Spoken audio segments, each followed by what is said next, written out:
సరే దిగ్విజయంగా జరుగుతుంది. చాలా బాగా కలిసొస్తుంది కూడా. 8 సార్లు కుదరకపోయినా 108 సార్లనే చదువుకోవడం మంచిది. ఇక ఉత్తరా నక్షత్రం 2, 3, 4 పాదాల వారికి సంబంధించినటువంటి జీవితంలో ఆచరించవలసినటువంటి ప్రత్యేక నియమాలు ఏమిటంటేనగా, మీకు రవిగ్రహం అనుకూలక గ్రహం కాబట్టి నిత్యము కూడా సూర్యనారాయణ స్వామి వారిని ఆరాధన చేయడం మీ జీవితంలో బాగా కలిసొస్తుంది మీకు. మీరు శ్రీరామనవమి పండుగ కానీ, రథసప్తమి పండుగ కానీ భక్తి శ్రద్ధలతో ఆచరిస్తే మీకు చాలా మంచిది. రవిని పూజించేటప్పుడు అంటే సూర్యనారాయణ మూర్తిని పూజ చేసేటప్పుడు ఎరుపు రంగు పుష్పాలతో పూజ చేయడం, ఎర్రని వస్త్రాలు ఉపయోగించడం చాలా మంచిది. అలాగే గోధుమ రవ్వ, బెల్లంతో చేసినటువంటి వంటకాన్ని సూర్యనారాయణమూర్తికి నైవేద్యం పెట్టి మీరు ప్రసాదంగా తీసుకుంటే మీకు చాలా మంచిది.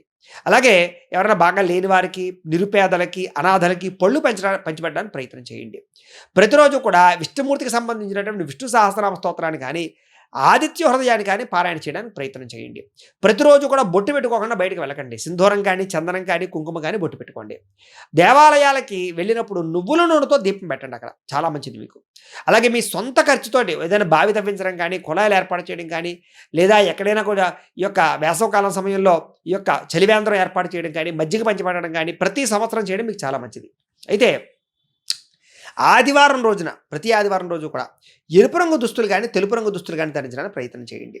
అలాగే గోధుమతో చేసిన చపాతీలు లాంటివి పంచిపెట్టడానికి ప్రయత్నం చేయండి.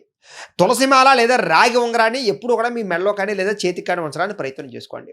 నిత్యము రాగి పాత్రలో నీళ్లు తాగడానికి ఎక్కువగా